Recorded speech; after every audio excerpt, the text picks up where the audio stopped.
Hello out there, YouTube friends. I am Cindy and you are watching Sincerely Cindy Settle. Thank you for being here. Welcome if you are new to my channel.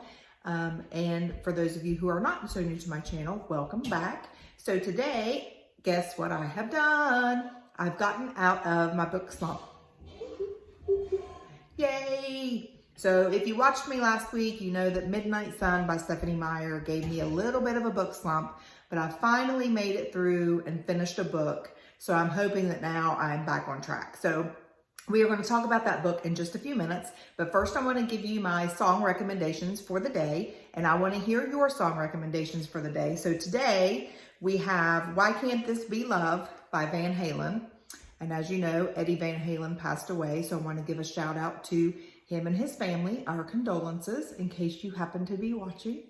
Nothing Like You by Dan and Shay, and then Hey There Delilah by Plain White Tees. So some very good songs there. Hope you will add them to your playlist and let me know what you think of those songs.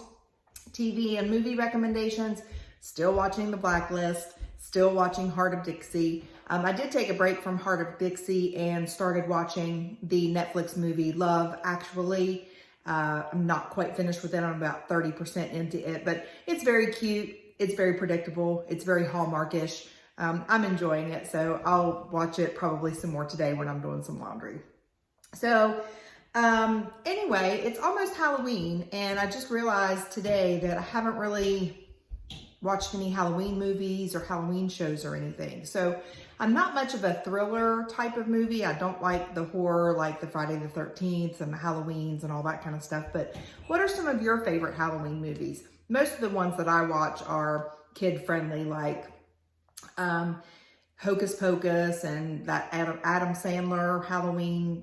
I can't remember the name of them, but anyway, I'll look it up and I'll put it down here. But Hocus Pocus, of course, is one that we watch almost every year. And then the Adam Sandler animated ones. I can't remember the names of them, but I'll put them down here, I'll put them down here so that you can see them. I just can't remember where they are. So anyway, what are some of your favorites? I would be interested to know your favorites, so maybe I can add them to my Halloween to watch list in the next couple of weeks. So I got out of my book slump. I read Ain't She a Peach by Molly Harper. Isn't that such a cute cover? Very fallish. I just love the cover. So anyway, this is book 2 in her Southern Eclectic series. It can be read as a standalone. And I gave this 3 stars. It did get me out of my book slump, but it was just kind of, it was very predictable and it was kind of generic, I guess if that's a good word to use. But it is fall related, so it has some Halloween elements to it. It is related to the season a little bit. But let me go ahead and get right into my likes and my dislikes. So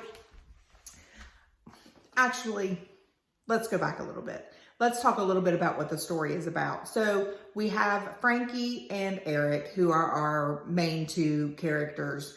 This is a romance. Frankie is 27, 28 years old. She still lives at home with her mom and dad. They live on this compound type of area, this area of land in which her family lives, and they own a funeral home. And she is the coroner and the mortician. So that is her job. And she's very eclectic. She has different colored hair, rainbow hair, purple hair, blue hair, orange hair. She dresses very eclectically. And she's just very outgoing. She doesn't really care what other people think. So she's very out there, not abnormally out there, but she's just very quirky. And then you have Eric, who is a small town cop in this, he's kind of a transplant. So he came from Atlanta where he was a cop, and he's now the interim sheriff in this small little town where Frankie grew up. So that's kind of the gist of the story of those 2 characters. Of course, you have Frankie has a large family, so you have some of her family coming in, and we learn a little bit about them.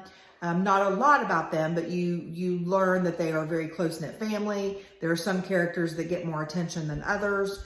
And then there is a conflict between her and this high school kid who she keeps wanting to break into the funeral home, and she kind of gets a little obsessive about this conflict that she has with this young man. So that's kind of the gist of the story. 3 things that I did like about this book. I did like Frankie. I liked that she didn't really care what other people thought. I liked that she wore what she wanted to wear. She said what she wanted to say. She didn't care what anyone thought of her hair. She, one of the big things in the story is that she talked to her clients. So when she's getting them ready for their funerals, she would talk to them.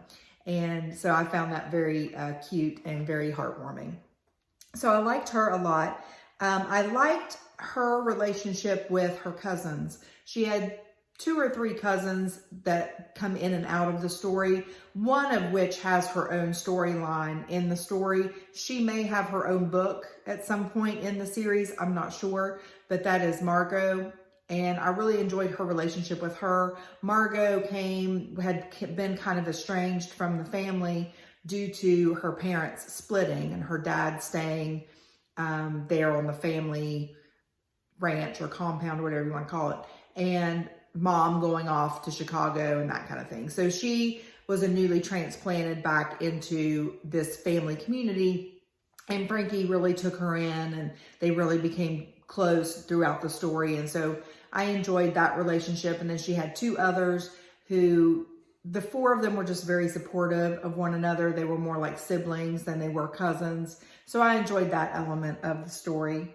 And then, of course, Frankie's family. I think that there are characters in there that, if you have a large family, that there are characters that you can kind of pinpoint as your own family members. So that's always kind of fun when you have those characters who are relatable to people that you may know in your life or in your family. So I did enjoy those 3 things. My dislikes for this book were the character development. I feel like Frankie's character was well developed, yet I didn't really feel anything for her. I didn't feel like she could be my best friend or anything like that. The book was mostly focused on Frankie and Margot, and I feel like there was less attention given to the other character development. And that includes Eric. I don't feel like his character was developed as much as it should have been for this to be a romance and us to be rooting for this couple to get together or not. The other thing I did not like is that it didn't really make me feel anything. I mean, there were cute parts that made me smile, but I never really laughed out loud. I didn't feel for any of these characters. They were likable enough, but it wasn't like, oh, I can't believe this happened to her. Or, oh, I can't wait for them to get together. Oh, when's it going to happen? I didn't feel any of that excitement or anything. Now, that very well could be because I had been in a book slump. I don't know, but it just wasn't really resonating with me. And then thirdly, I felt like there was way too much focus on this conflict that Frankie had with this high school kid.